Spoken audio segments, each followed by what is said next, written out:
আসসালামু আলাইকুম। আশা করি সবাই ভালো আছেন। আজকে যে জিনিসটার কথা বলব সেটা হচ্ছে পিলখানা হত্যাকাণ্ড নিয়ে।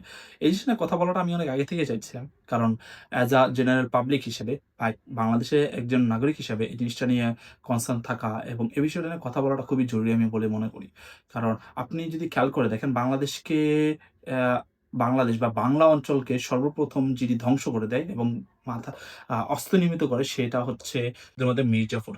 তার বিশ্বাসঘাতকতার ফলে বাংলা অঞ্চলকে এ ভারত আ ভারতীয় বা বলতে পারেন আপনি ব্রিটিশ শাসনের আন্ডারে চলে যায় এবং বাংলাদেশকে যদি কেউ সেই পর্যায়ে নিয়ে যেতে পারে, সের পরিমাণ একটা বিশ্বাসঘাতকতা করে দেয়, সেটা ছিল শেখ হাসিনা। এখন আপনি বলতে পারেন কেন? কারণ পিলখানা হত্যাকাণ্ড এটা মূলত একটা হত্যাকাণ্ড। এটা কখনোই একটা বিদ্রোহ ছিল না। এটা ছিল একটা সুপরিকল্পিত একটা হত্যাকাণ্ড। যেখানে বাংলাদেশের আর্মিকে এবং বাংলাদেশের যেই শক্তিকে তারা যেন কখনো মাথা না উঁচু করে দাঁড়াতে পারে বিশ্ব দরবারে বা ভারতকে চোখে চোখ রেখে কথা বলতে না পারে, সেটার জন্য একটা সবথেকে বড় হত্যাকাণ্ড ঘটনা ঘটে। সেটা ছিল ২০০৯ সালের ২৫শে ফেব্রুয়ারি। যেটা ছিল পিলখানা বিদ্রোহ বা পিলখানা হত্যাকাণ্ড নামেই আমরা পরিচিত। এবং সেই হত্যাকাণ্ডে মূলত ৫৭ জন সেনা কর্মকর্তা মারা হয় এবং তার পাশাপাশি সব মিলিয়ে মোট ৭৪ জন মারা যায় এই হত্যাকাণ্ডে। এবং এই হত্যাকাণ্ডে যে এই ৫৭ জন কর্মকর্তা মারা যায় তারা ছিল মেক্সিমাম সবাই ছিল আপনি আপনার বাংলাদেশের অন্যতম সেরা আর্মি অফিসারদের যারা ছিল তাদের ভেতরে ওখানে ছিল। তার ভেতরে অন্যতম ছিল একজন, আমি নাম যদি বলি, তার নাম ছিল লেফটেন্যান্ট গুলজার। তিনি ছিলেন বাংলাদেশের অন্যতম সেরা প্যারা কমান্ডো এবং তাকে সেখানে পাঠানো হয় এই হত্যাকাণ্ড ঘটনার মাস ১.৫-২ আগে। উনাকে বাংলাদেশ সেনাবাহিনী থেকে বদলি করে স্পেশালি শুধুমাত্র আ আপনার বিডিআর এর যে তৎকালীন যে বিডিআর বাংলাদেশ রাইফেলস এর প্রধান কার্যালয় সেখানে ট্রান্সফার করা হয় এবং এই ঘটনার কিছুদিন পরেই উনি ট্রান্সফার হওয়ার কিছুদিন মাস ১.৫-২ পরেই এই হত্যাকাণ্ড হয় এবং সেই হত্যাকাণ্ডের মধ্যে উনাকে সর্বপ্রথম টার্গেট করা হয় এবং উনাকে যদি আপনি খেয়াল করে দেখেন তৎকালীন আপনি বিভিন্ন রকম বয়ান যদি খেয়াল করে দেখেন, তাকে নাম ধরে খোঁজা হয় এবং নাম ধরে খুঁজে তারপর তাকে হত্যা করা হয়। কারণ তিনি ছিলেন বাংলাদেশের অন্যতম সেরা একজন আ আপনার প্যারা কমান্ডোদের একজন।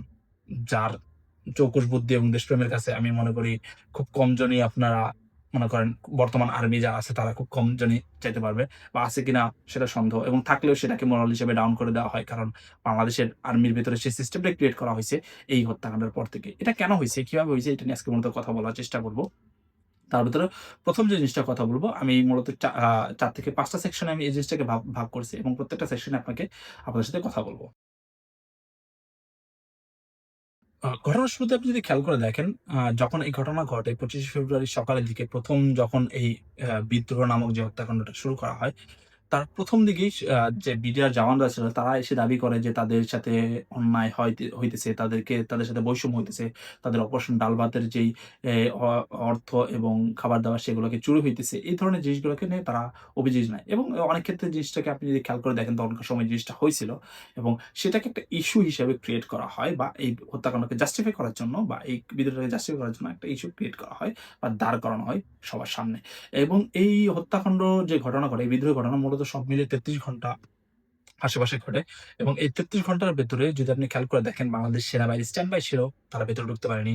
আ আ এই যেই বিদ্রোহটা এটা আ সমাধান করে তখন তৎকালীন আ আপনার রাজনৈতিক ব্যক্তিবর্গ। আপনি খেয়াল করে দেখবেন পৃথিবীর ইতিহাসে খুব কমই আছে যেখানে একটা সেনাবাহিনী বা প্যারামিলিটারি বিদ্রোহের ঘটনা ঘটে এবং সেটাকে মিলিটারি হ্যান্ডেল না করে সেটাকে রাজনৈতিকভাবে হ্যান্ডেল করা হইতেছে। এটা কখনোই করতে পারে না। আপনি যদি সত্যিকারের বিদ্রোহ হয়ে থাকে অবশ্যই সেটাকে আপনাকে দমন করতে হবে। মিলিটারি হোক, অ্যাকশন এর মাধ্যমে হোক। সেটাকে কখনোই রাজনৈতিকভাবে সাদা পতাকা দিয়ে তারা এটাকে হ্যান্ডেল করা যায় না।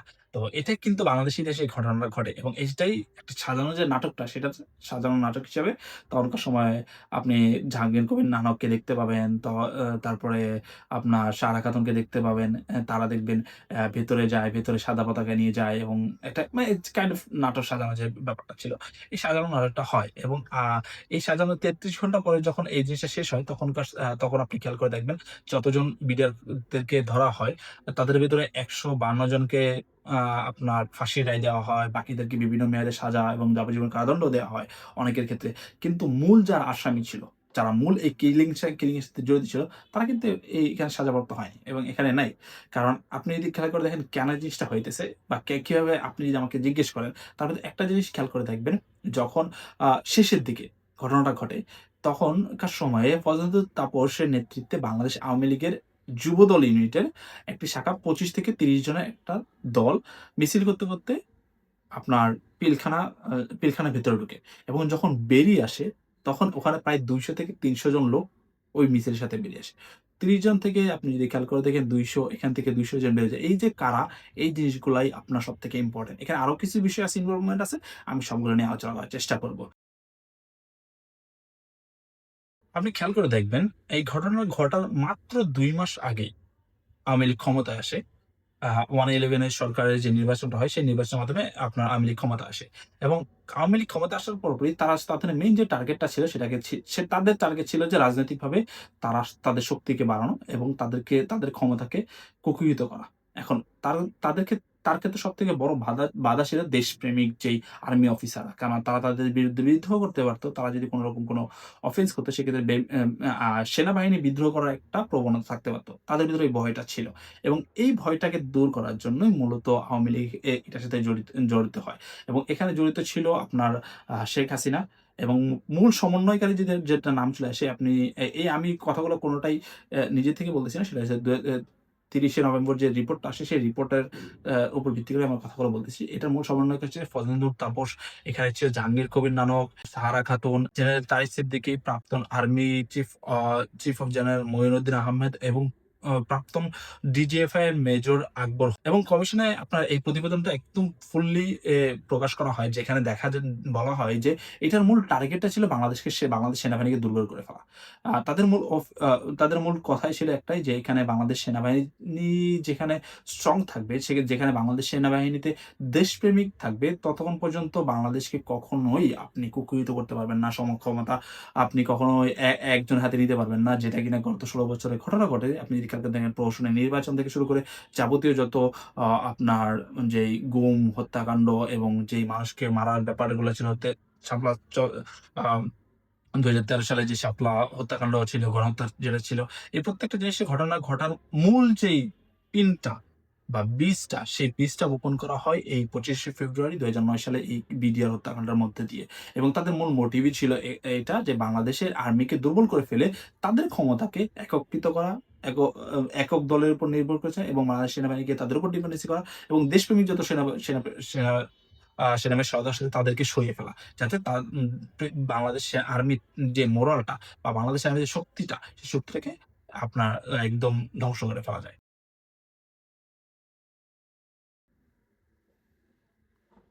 এই ঘটনার মধ্যে এই ঘটনার মধ্যে ভারত যে জড়িত, তার ভেতর সবথেকে বড় কয়েকটা কারণের ভেতরে একটা কারণ হইতেছে যে বাংলাদেশের যে বিডিআর ছিল, সেটার পরিচালিত হইতো এবং সেটাকে নিয়ন্ত্রিত এবং ট্রেনিং করা হইতো বাংলাদেশ সেনাবাহিনীর আন্ডারে।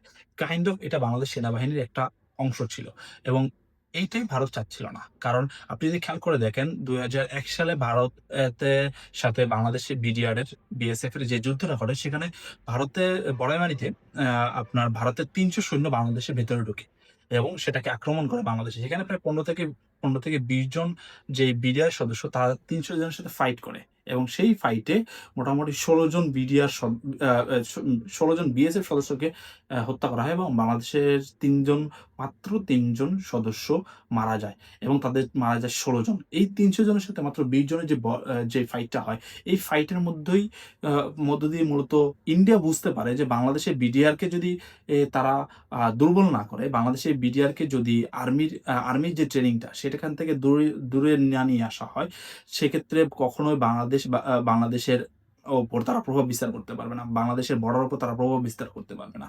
সেটার উদ্দেশ্য হিসেবেই মূলত এই হত্যাকাণ্ডটা তারা। এবং আমি যদি বলে থাকি, ভারত খুবই সূক্ষ্ম পরিকল্পনাকারী এবং দৃঢ় পরিকল্পনাকারী এবং তাদের যে নীতিটা আছে, সেটা হইতেছে যে আমি পার্সোনালি যেটা জানি, তারা মূলত চাণক্য নীতিতে ফলো করে। যে চাণক্য নীতিতে যে সাম, দাম, দণ্ড, ভেদ, এই ৪ টা যে নীতি আছে, এই নীতিটা তারা মূলত ফলো করে। তো আপনি যদি খেয়াল করে দেখেন, তো তাদের এই যে নীতিটা, এর ভিতরে এই এই যে ব্যাপারটা। এখন তাদের যে সামদাম দং দান যে চাণক্য নীতি যে ফলো করবে, তাদের সবথেকে বড় বাধা ছিল বাংলাদেশ সেনাবাহিনী। কারণ বাংলাদেশের সেনাবাহিনীর যারা সদস্য ছিল, দেশপ্রেমী সদস্য, তারা কখনোই ইন্ডিয়ার কাছে মাথা নত করবে না। এবং ইন্ডিয়া যতক্ষণ না পর্যন্ত মাথা নত করবে, ইন্ডিয়া কখনো আমাদের উপর চুরি করাতে পারবে না। বাংলাদেশকে ব্যবহার করতে পারবে না। এবং আপনি খেয়াল করে দেখেন, শেখ হাসিনার শাসন আমলে গত ১৬ বছরে বাংলাদেশ থেকে কি পরিমাণ তারা বেনিফিট নিছে। কি পরিমাণ বেনিফিট দেয়। এমনকি শেখ হাসিনা খুব বড়াই করে মিডিয়াতে বলে যে, "আমরা যা ভারতকে যা দিয়েছি তা তারা কোনদিনও ভুলতে পারবে না।" কিন্তু আমরা তার বিনিময়ে কি পাইছি? ফেলানীর লাশ, বাংলাদেশের বর্ডারে লাশের পর লাশ, লাশের পর লাশ। বাংলাদেশের বিএসএফ যেটা বর্তমান বাংলাদেশের যেই বর্ডার গার্ড, যারা তারা কি কোনো একটা প্রতিবাদ করতে পারছে? শুধু পতাকা মিটিং বাদে? আমি তো মনে করি না। এখন কেন এই জিনিসটা করা হইছে? এই জিনিসটা হইছে মূলত এই হত্যাকাণ্ডের মাধ্যমে। আর ভারত মূলত এটাই চাইছিল। এবং সেটার জন্য এই যে হত্যাকাণ্ডটা তারা ২০০১ সালে যেই ঘটনাটা সেটার যেই রেসটা সেটা নেয় ২০০৯ সালে। ২০০৯ সালে ২৫শে ফেব্রুয়ারি বাংলাদেশ বিডিআর রাইফেলসকে পুরোপুরি তারা ধ্বংস করে দেয়। এবং কিভাবে এটা জড়িত ছিল সেটা যদি আপনি বিস্তারিত ঘটনা দেখেন সেখানে বলা হইছে যে বাংলাদেশের আ যে বাংলাদেশ তৎকালীন সময়ে বাংলাদেশের রোয়ার অ্যাক্টিভিটি সেটা খুবই সন্দেহ ছিল। বাংলাদেশে মূলত এই ঘটনার কিছুদিন আগেই ৯২১ জন ভারতীয় বাংলাদেশে ঢোকে এবং তার ভেতরে ৬৮ জন ভারতীয় যারা বাংলাদেশ থেকে বেরিয়ে গেছে কিন্তু তাদের কোনো রেকর্ড নাই। তারা কোথা থেকে গেছে, কিভাবে গেছে, কিভাবে বাংলাদেশ থেকে বেরিয়েছে তার কোনো রেকর্ড বাংলাদেশের কাছে নেই। অর্থাৎ এই যে ৬৮ জন এবং যারা ছিল এখানে রয় যে সদস্য ছিল, তারা এখানে এই ঘটনাটা ঘটানোর পরবর্তীতে তারা এই বাংলাদেশ থেকে লেফট আউট করে। তার ভেতরে একটা জিনিস তদন্তের রিপোর্টে চলে আসে যে বাংলাদেশে তৎকালীন সময়ে একটা কার্গো প্লেন বা সামথিং এই ধরনের কিছু প্লেন ছিল যেটা দুবাইতে যায় এবং এই দুবাইতে যে চেকিংটা মানে নরমালি যে চেকিংটা হয় বা রুটিন চেকটা হয়, এখানে কোনো রুটিন চেক করতে পারেনি।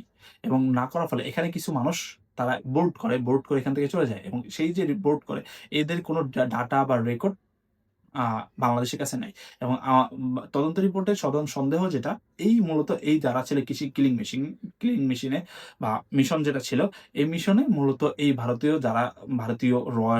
এজেন্ট যারা তারা এখানে ছিল। এবং এই এই হত্যাকাণ্ডর পরিকল্পনা থেকে শুরু করে এভরিথিং এর ভেতরে সবথেকে গুরুত্বপূর্ণ যেটা ছিল যে কিছু অ সদস্য যেই কমলা কালারের মাফলারে মুখ পেঁচিয়ে তারা এই ঘটনা ঘটা বা হত্যাকাণ্ড শুরুর কিছুক্ষণ আগেই এই পিলখানার ভেতরে ঢোকে এবং পিলখানায় ঢুকে তারাই মূলত এই হত্যাকাণ্ডটা শুরু করে। বিভিন্ন রকম ইনস্ট্রাকশন থেকে শুরু করে এভরিথিং শুরু করে এবং এখানে কিছু মানে আমাদের যে বিডিআর জওয়ান ছিল তারাও এখানে উৎসাহিতার সাথে তারা বুঝতে না পারে এখানে এই হত্যাকাণ্ডের সাথে সরাসরি জড়িত ছিল এবং পাশাপাশি আরো কিছু সদস্য অবশ্যই জড়িত ছিল। জড়িত ছিল না যে এমন করে না। অবশ্যই বিডিআর সদস্যরা জড়িত ছিল।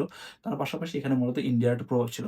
তার তার প্রমাণ হিসেবে সবথেকে গুরুত্বপূর্ণ যেটা ছিল যে বাংলাদেশের এই ঘটনায় আ যখন বাংলাদেশের আর্মিরা এখানে ইনভলভমেন্ট বা ভেতরে ঢোকার জন্য অ পারমিশন চায়, যদি বাংলাদেশের থেকে আপনার ইন্ডিয়া থেকে এই জিনিসটা থ্রেট দেওয়া হয়, যদি বাংলাদেশের ভেতরে ঢোকে তাহলে বাংলাদেশে সেক্ষেত্রে তারা আক্রমণ করে এবং জেনারেল মইরকে তখনকার সময় ফোনে সরাসরি হুমকি দেওয়া হয়, যদি পিলখানা হত্যাকাণ্ডের ভেতরে আর্মি প্রবেশ করে বা এখানে আর্মি প্রবেশ করে তাহলে ইন্ডিয়া সরাসরি বা ইন্ডিয়ার প্যারামিলিটারি এবং প্যারাট্রুপার্সরা রেডি স্ট্যান্ড বাই ছিল। তারা কিনা বাংলাদেশের ভেতরে ঢুকবে। সেক্ষেত্রে সেখানে যদি আপনি খেয়াল করে দেখেন কলকাতা, আসাম এবং ত্রিপুরা এই ৩টা দিক থেকে অ্যা ইন্ডিয়ার প্রায় ১,০০০ এরও বেশি প্যারাট্রুপার্স রেডি ছিল বাংলাদেশের বিভিন্ন রকম বন্দর বাংলাদেশের যে বিমানবন্দর রয়েছে সেগুলো দখল করার জন্য। তার ভেতরে তৎকালীন জিয়া আন্তর্জাতিক বিমানবন্দর, দেন হচ্ছে তেজগাঁও আন্তর্জাতিক বিমানবন্দর এবং চট্টগ্রামের যে আন্তর্জাতিক বিমানবন্দর এই কয়টা জিনিস তারা দখল করার জন্য তারা একদম রেডি ছিল এবং তার পাশাপাশি তারা স্ট্যান্ড বাই ছিল শেখ হাসিনাকে এখান থেকে বের করে নিয়ে যাবে।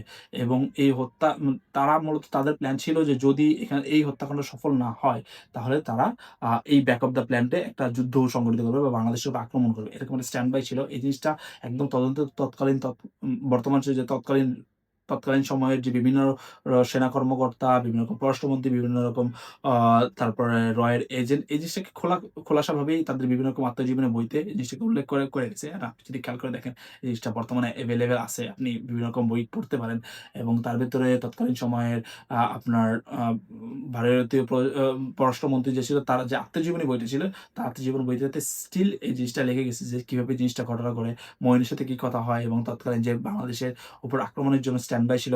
ইন্ডিয়ার প্যারাট্রুপারসরা, ইন্ডিয়ান আর্মিরা রক্ত হয়ে একটা যুদ্ধের জন্য তারা প্রস্তুতি নিয়ে ফেলেছিল যদি তাদের এই মিশনটা ফেল হয়। তো এই জিনিসগুলোকে আপনি খেয়াল করে দেখেন, ২ যদি মিলে দেখেন অবশ্যই ইন্ডিয়ানরা জড়িত ছিল বা ইন্ডিয়ার এবং ইন্ডিয়ার তৎকালীন যেই আ গভর্নমেন্ট ছিল তারা এই জিনিসটার সাথে জড়িত ছিল এবং এই জিনিসটা ঘটনাটা ঘটছে মূলত বাংলাদেশকে দুর্বল করে দেওয়ার জন্য এবং এই জিনিসটা আফসোসের সাথে মানতে হয়। বাংলাদেশের শাসক যারা ছিল তারা এই জিনিসটা করে। তাদের স্বার্থের জন্য বাংলাদেশকে ধ্বংস করে দেওয়া হয়। বাংলাদেশ আর্মিকে ধ্বংস করে দেওয়া হয়। সর্বশেষে আমি যে জিনিসটার কথা বলতে চাইতেছি সেটা হচ্ছে বাংলাদেশে কেন এই ঘটনাটা ঘটছে বা পিলখানা হত্যাকাণ্ডটা কেন হইছে? তার ভিতর প্রথম যে কারণটা ছিল সেটা ছিল অবশ্যই বাংলাদেশের মিডিয়াদের জওয়ানদের মধ্যে একটা ক্ষোভ ছিল। তাদের অপারেশন ডালভাত, বিভিন্ন রকম প্রমোশন, বিভিন্ন রকম ভাতা এই বিষয়গুলো নিয়ে তাদের ভিতরে অবশ্যই ক্ষোভ ছিল। কিন্তু সেটাকে এই ধরনের একটা হত্যাকাণ্ডের ভিতরে রূপান্তরিত করার জন্য অন্যতম মদতদাতা ছিল তৎকালীন সময়ে শাসক যারা ছিল শেখ হাসিনা এবং আওয়ামী লীগের বিভিন্ন রকম নেতারা এবং তার তাদের পেছনে ছিল সবথেকে বড় যে মদতদাতা তারা ছিল ইন্ডিয়ার যে র। কারণ এখানে যদি আপনি খেয়াল করে দেখেন সবথেকে বেশি বেনিফিটেড হইছে ইন্ডিয়া। সবথেকে বেশি বেনিফিটেড হইছে আওয়ামী লীগ এবং এই হত্যাকাণ্ডের পরে সবথেকে বেশি দুর্ভাগ বা বেশি সাফার করছে বাংলাদেশের আর্মি এবং সবথেকে বেশি সাফার করেছে বাংলাদেশের সাধারণ জনগণ। এই ২ টা জিনিস আপনি যদি খেয়াল করে দেখেন, এই জিনিসটা একদম পানির মতো ক্লিয়ার। কেন এই জিনিসটা ঘটনাটা ঘটছে এবং কিভাবে এই জিনিসটাকে বাংলাদেশের কে কাইন্ড অফ বাংলাদেশের অর্ধেকটা ধ্বংস করে দেওয়ার জন্য দায়ী এই পিলখানা হত্যাকাণ্ড। এবং আমি মনে করি এই জিনিসটা তদন্ত রিপোর্ট অনুযায়ী এই জিনিসটা শাস্তির আওতায় আনা উচিত এবং বাংলাদেশের যারা এই জিনিসটা ঘটনা ঘটাইছে তাদের শাস্তির আওতায় আনা উচিত। অবশ্যই এটা শাস্তিযোগ্য অপরাধ তারা করছে এবং তাদেরকে শাস্তির মাধ্যমে এই জিনিসটাকে আরো উদ্ঘাটন করে দেওয়া উচিত এবং বাংলাদেশি হত্যাকাণ্ডের ভিতরে বাংলাদেশের যত আলামত ছিল বাংলাদেশের তৎকালীন যে আওয়ামী লীগ সেটাকে যতভাবে সম্ভব সব ধরনের আলামত তারা নষ্ট করে দিয়েছে। আপনি কখনোই জানতে পারবেন না এক্সাক্টলি কখন। এখান থেকে ৫০ বছর ১০০ বছর পরে যে আপনি জানতে পারবেন যে বাংলাদেশকে কেন আ এই হত্যাকাণ্ডটা কেন ঘটানো হইছে। তখন আর এই জিনিসটার কোনো মানে ভ্যালিডিটি থাকবে না। আপনি এখান থেকে যদি খেয়াল করে দেখেন গত ৭০ বছরে একটা দেশ চলে গেছে। গত ৫০ বছরে আরেকটা দেশ চলে গেছে। আপনি খেয়াল করে দেখবেন, জানেন এই দেশগুলা কি, কি? কিভাবে এই দেশগুলোকে অস্তমিত করা হইছে এবং কিভাবে বাংলাদেশের পিছনে কি যেন একটা ইন্ডিয়ান আগ্রাসন ১৯৪৭ সালে যখন দেশ ভাগ হয় তখন আরেকটা দেশ ছিল হায়দ্রাবাদ। তখনকার সময়ে বিশ্বের অন্যতম ধনী একটা দেশ ছিল হায়দ্রাবাদ। আপনি কি সেই দেশটার কথা জানেন?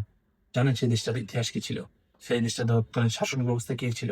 তখনকার সময়ে ভারতের আগ্রাসনের সেই দেশটা আজকে কি হইছে? আপনি জানেন না। কারণ আপনাদের কোনোভাবে এই জিনিসটাকে সরায় দেওয়া হইছে।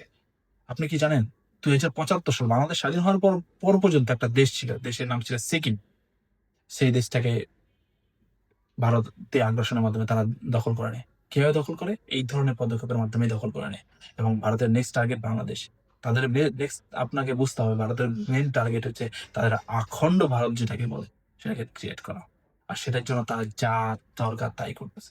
কাকে মারতে হবে তাকে মারতেছে। আপনাকে, আমাকে, সাধারণ জনগণকে তারা কাউকে ছাড় দিতেছে না।